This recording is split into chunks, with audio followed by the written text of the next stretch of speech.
आजकल हमने जैसे पालक तैयार की है और बैंगन, साथ में शिमला मिर्च और अदरक, हल्दी, बंद गोभी वगैरह, आलू और धनिया वगैरह।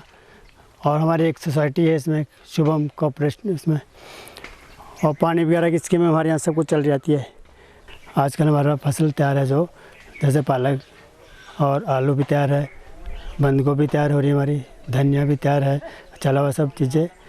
और बैंगन लगा रहे हैं आजकल, शिमला मिर्च भी लगी हुई है और इसके साथ अदरक, हल्दी, ये भी सब चीज़ आजकल लगाई हुई है। गोभी वगैरह, बंद गोभी वगैरह, ये सब चीज़ें हमारी आजकल तैयार हो रही है, ये सब चीज़ें।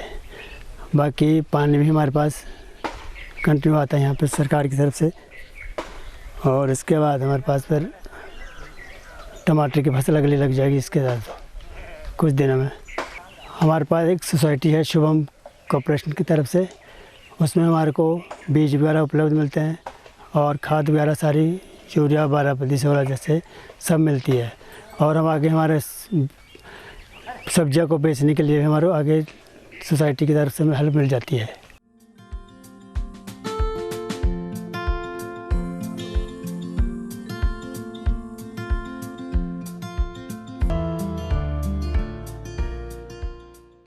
जैसा कि आप देख रहे हैं, ये गांव लगभग 80% लोग कृषि पर निर्भर हैं और यहाँ हर तरह की फसल लोग पैदा करते हैं। और इसके पीछे कारण ये है कि लगभग 85-86 से हमारे यहाँ एक लिफ्ट इरिगेशन की स्कीम चल रही है, जिससे कि पूरे लगभग 4 गांव को बहुत फ़ायदा हुआ है। उससे सभी लगभग 12 महीने लोग कृषि पे निर्भर रहते हैं और कृषि से बखूबी अपनी इनकम और अपना परिवार का भरण पोषण कर रहे हैं। आजकल हमारे यहाँ जो फसलें लग रही हैं वो जैसे बैंगन है, शिमला मिर्च है, धनिया है, अदरक और हल्दी वगैरह की फसल लगाई गई है, जबकि पालक, आलू और बंद गोभी, फूल गोभी ये लगभग तैयार है, प्याज भी तैयार है लगभग। और इसके साथ इसके पीछे कारण में जो मुझे लगता है, हमारे गांव में एक शुभम एग्रीकल्चर सोसाइटी के नाम से एक संस्था चल रही है, जिससे किसानों को काफ़ी फ़ायदा हो रहा है। जैसे कि वो सब्सिडाइज बीज, खाद समय समय पे और लोगों को सलाह भी देते हैं कि किस वक्त किस चीज़ की हमारे को ज़रूरत है।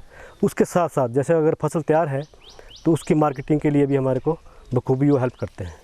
इसके साथ साथ किसान जो है ना, आजकल जैसे सरकार की तरफ से पॉली हाउसेज की भी सुविधा मिल रही है, उसकी तरफ भी रुझान हो रहा है, जिसमें उसमें एग्जॉटिक फसलें तैयार कर रहे हैं, जैसे और सैलड के लिए जो मिर्च होती है या और कुछ टोमेटो हो गए, वो भी तैयार कर रहे हैं। और जैसे कि हमारे अपर शिमला में या हाई रिचेस में जो हॉर्टिकल्चर या जैसे एप्पल बेल्ट है, तो उसी की तर्ज पे हमारे किसान भी कुछ ऐसी फसलें जैसे आड़ू हो गए, नींबू हो गए, गलगल हो गए, अनार हो गए, इस तरह की फसलें लगाने की तरफ उनका भी रुझान हो रहा है और काफ़ी हद तक लोगों ने इसको तैयार करना शुरू कर दिया है।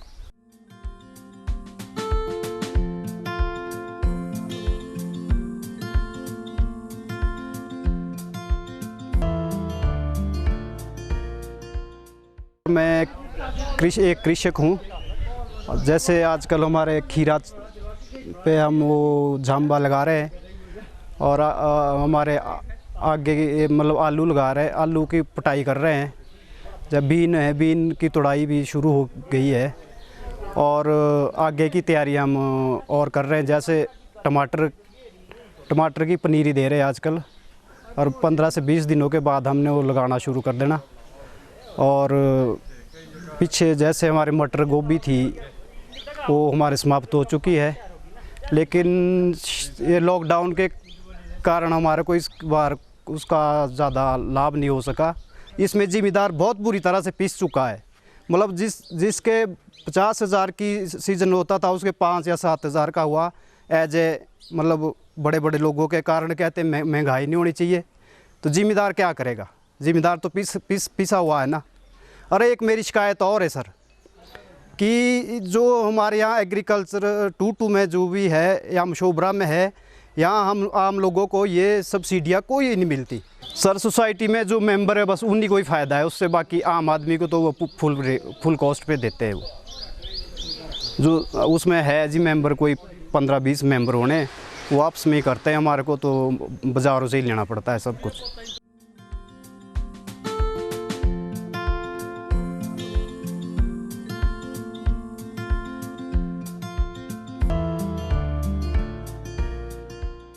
मैं पॉली हाउस में सब्जियों का काम कर रहा हूँ, जिसमें मुझे 5-6 साल हो गए इसमें काम करते हुए। और बाकी मैंने इस टाइम इसमें रेड येलो शिमला मिर्च लगाई हुई है, रेड येलो कैप्सिकम, जिसमें अभी तो जैसे लॉकडाउन चला हुआ है तो इसमें अब मुश्किल ये आ रही है अब कि इसको मार्केटिंग के लिए ज़्यादा वो एक जाएगी कहाँ, मार्केटिंग के लिए बहुत वो पड़ रहा है अब, जैसे मतलब कहाँ इसको करेंगे। और आज की लॉकडाउन के समय जिस प्रकार के हालात है तो मतलब बाहर की मतलब इसकी मार्केटिंग की भी होटल और सारे शादी समारोह सारे बंद है, तो इसमें भी हमें बहुत वो आ रही है प्रॉब्लम अभी, जो इसकी सेल करने के लिए भी कभी बहुत मुश्किल आएगी आने वाले टाइम में। इसमें हम चाहते हैं कि मतलब हमने इसके लिए अभी बहुत सा मतलब इसके लगाने के लिए इसमें बहुत जितना हमारा जो आर्थिक लागत है वो हमें मिलनी चाहिए, जो हमारी इसमें लागत है वो तो कम से कम मिलनी चाहिए।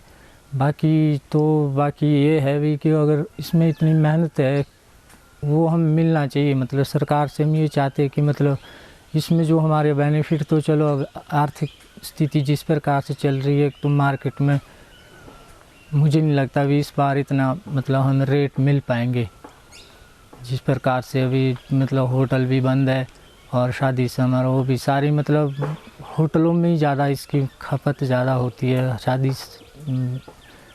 समारोह जितने भी होते हैं उसमें उस प्रकार से मतलब इसमें अभी हमारी जो संभावनाएं बहुत कम है। मतलब मार्केटिंग के लिए तो अभी लग नहीं रहा है कि होटल भी बंद है सारे इस प्रकार से। तो ये है भी मतलब हमें सरकार से ये है कि हमें उसकी थोड़ा सा इसका कुछ सहायता मिलनी चाहिए।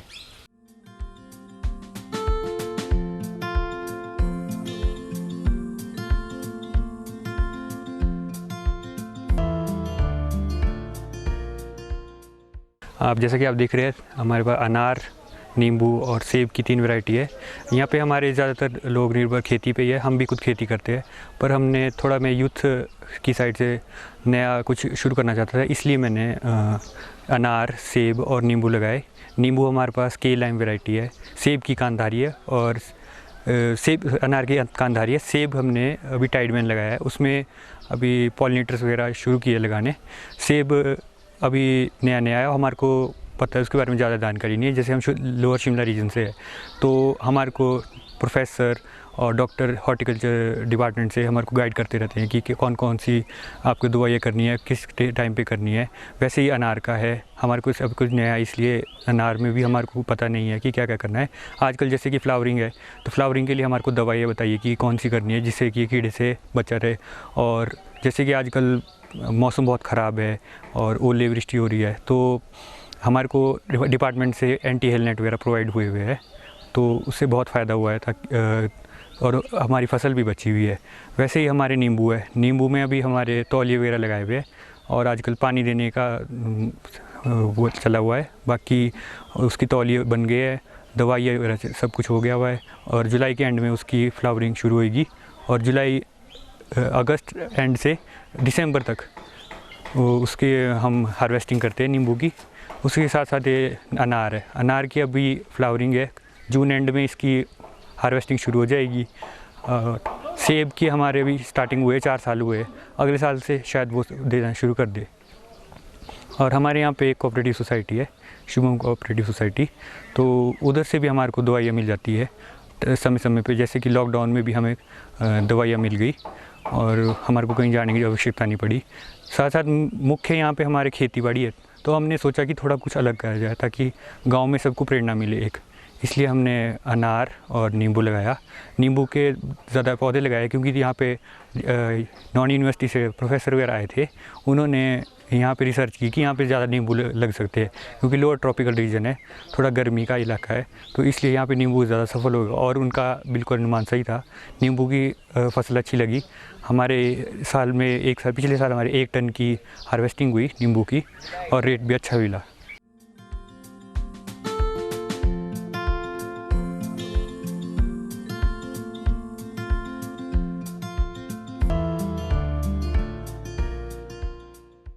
हमारी ये एग्रीकल्चर सोसाइटी अप्रैल 2015 में इसका रजिस्ट्रेशन हुआ था।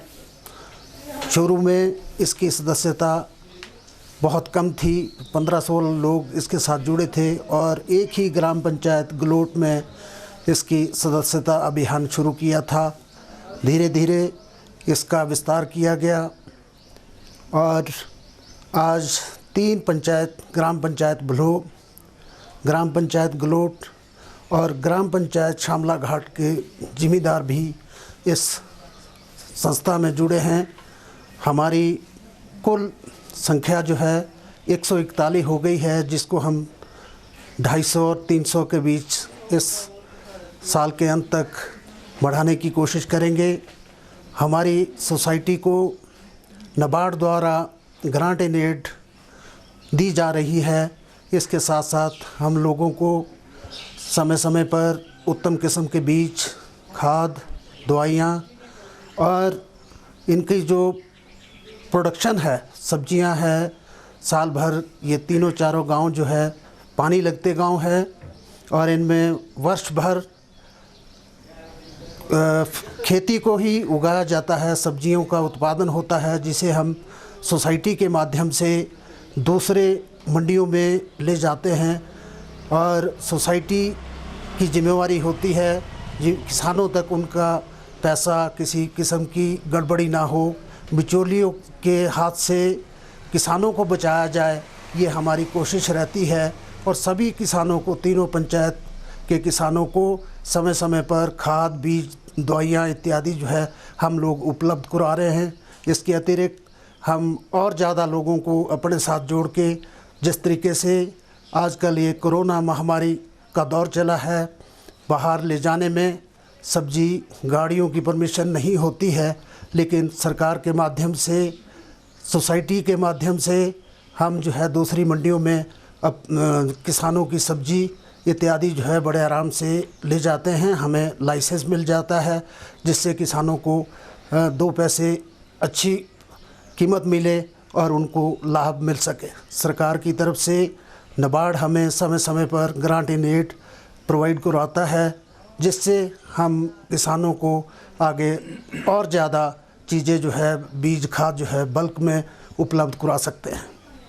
मेरा यही मानना है कि इसमें ज़्यादा से ज़्यादा लोग जुड़े और अपना योगदान दें, ताकि आने वाले समय में जिस तरीके से आजकल कोरोना महामारी का दौर चला हुआ है, तो आने वाले समय में दिक्कतें और भी बढ़ सकती है, लेकिन सोसाइटी सभी किसानों के लिए एक कारगर माध्यम साबित होगा।